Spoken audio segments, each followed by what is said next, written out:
আসসালামু আলাইকুম। আজকে আমরা শিখব ত্রিকোণমিতিক যে অনুপাতগুলো আছে সেগুলা সহজে কিভাবে মনে রাখা যায় সেই বিষয়টা।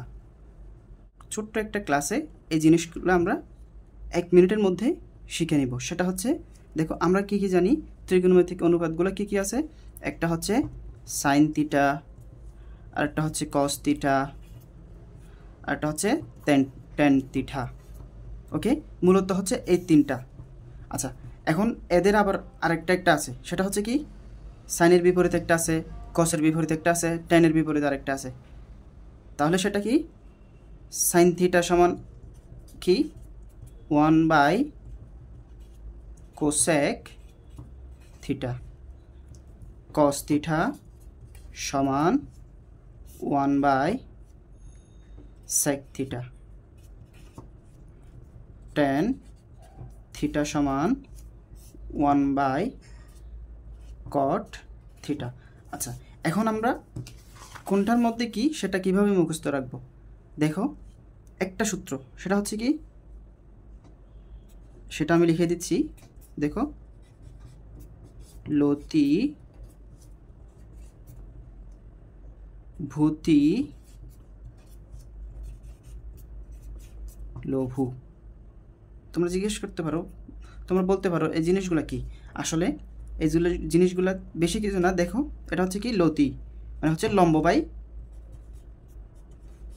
লম্বতি অতিভুজ। আরেকটা হচ্ছে ভূতি, মানে হচ্ছে ভূমি বাই অতিভুজ। আরেকটা যেটা আছে এটা হচ্ছে লঘু, লম্ব বাই ভূমি। আচ্ছা, এখন তাহলে এই জিনিসগুলো কোনটা কি, এই যে সাইন কস ট্যান, এভাবে মনে রাখবা। এই যে সাইন কস, যেটা সাইন, যেটা এটা হচ্ছে সাইন থিটা, অর্থাৎ সাইন থিটা সমান লম্ব বাই অতিভুজ। এটাকে আমি যদি একটা বক্স আকারে রেখে দেই, আমি এভাবে বলতে পারি, এটা হচ্ছে সাইন থিটা সমান লম্ব বাই অতিভুজ। তাহলে সাইন থিটার বিপরীত কী ছিল, কোসেক থিটা। তাহলে কোসেক থিটার, যেহেতু সাইন থিটার বিপরীত, তাহলে কোসেক থিটা সমান কী হবে, অতিভুজ বাই লম্ব। এরপরে আছে হচ্ছে ভূমি বাই অতিভুজ। এরপরে কী ছিল, কস থিটা। তাহলে এটা হচ্ছে কস থিটা, অর্থাৎ কস থিটা সমান ভূমি বাই অতিভুজ। এটাকেও যদি আমরা একটা ছোট বক্স করে দিই, সহজে বুঝতে পারবো। ভূমি বাই অতিভুজ হচ্ছে কস থিটা। এরপর একটা যেটা আছে সেটা হচ্ছে লম্ব বাই ভূমি। আচ্ছা, এরপরে এখানে কি ছিল 3 নম্বরে, এখানে ছিল হচ্ছে ট্যান থিটা। তাহলে ট্যান থিটা সমান কি,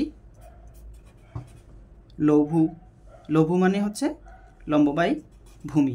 আচ্ছা, তাহলে এই যে একবার সহজ একটা পানির মতো জিনিসকে তোমরা অনেক সময় দেখা যায় যে কি, ম্যাথগুলো করতে গিয়ে, কোণের মান বের করতে গিয়ে এই জিনিসগুলা বুঝো না। আচ্ছা, তাহলে এই যে এই জিনিসটা জাস্ট লতি ভূতি লঘু, এই জিনিসটা মনে রাখলেই হবে, আর কিছু রাখতে হবে না। এই জিনিসটা মনে রাখলেই বাকিটা এমনিই পারবা। ট্যান থিটা সমান হচ্ছে লম্ব বাই ভূমি, তাহলে কট থিটা সমান কী হবে, ভূমি বাই লম্ব। আচ্ছা, এই জিনিসগুলো কোথায় কাজে লাগে সেটা হচ্ছে, দেখো কোনো একটা ত্রিভুজ দিল এরকম, যে এ বি সি একটি ত্রিভুজ, এ বি সি একটি ত্রিভুজ, যার লম্বের মান দেয়া আছে এবং অতিভুজের মানও দেয়া আছে। এটা লম্ব, এটা অতিভুজ, আর এটা হচ্ছে ভূমি। এখন এটার মানও দেয়া আছে, এটার মানও দেয়া আছে। বলো যে ভূমি কত। তাহলে এই জিনিসগুলা আমরা অনেক সময় বের করতে পারি না। এটা হচ্ছে কি, এটার জন্য একটা পিথাগোরাসের সূত্র আছে, সেটা হচ্ছে কি, লম্ব অতিভুজ স্কয়ার সমান লম্ব স্কয়ার যোগ ভূমি স্কয়ার। আবার এমন সময়, আবার মাঝে মাঝে এমনও দেয় যে সাইন থিটা সমান √3/2 হলে ট্যান থিটা সমান কত। আচ্ছা, এই প্রশ্নটা আসে, সেটা কিভাবে করি আমরা? দেখো এখানে সাইন থিটা সমান √3/2। আমরা কি জানি সাইন থিটা সমান কি লম্ব বাই অতিভুজ। তাহলে প্রথম যে এটা হচ্ছে কি ভগ্নাংশ আকারে যেটা আছে লম্ব বাই অতিভুজ, উপরেরটা হচ্ছে লম্বের মান, এটা হচ্ছে অতিভুজের মান, ঠিক আছে। তাহলে এটা হচ্ছে লম্বের মান, এখানে √3 হবে, √3/2, √3 অতিভুজ হচ্ছে এখানে। তাহলে আমরা ভূমি প্রয়োজন আমাদের, যেহেতু টেন লাগতেছে, টেনের জন্য আমাদের কি কি লম্ব এবং ভূমি প্রয়োজন।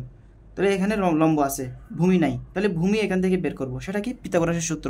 পিথাগোরাসের সূত্র কি ছিল? অতিভুজ স্কয়ার সমান লম্ব স্কয়ার যোগ ভূমি স্কয়ার। এখান থেকে আমরা অতিভুজের মানটা ভূমির মানটা বের করতে পারি। এই মানটা এখানে বসাবো, এই যে কোথায় লম্ব বাই ভূমি, অর্থাৎ tan θ সমান √3 ভূমির যে মানটা আসবে ওটাই বসাবো। তাহলে যেটা আসবে ওটাই হচ্ছে আমাদের উত্তর, ঠিক আছে। সো আশা করি তোমরা বুঝতে পারছো এই সাধারণ একেবারে ছোট এবং সাধারণ একটা বিষয়, এটা অনেক সময় গোলাই ফেলো সেজন্য। আচ্ছা ঠিক আছে, তাহলে আজকে এই পর্যন্তই। সবাই ভালো থাকো, আল্লাহ হাফিজ।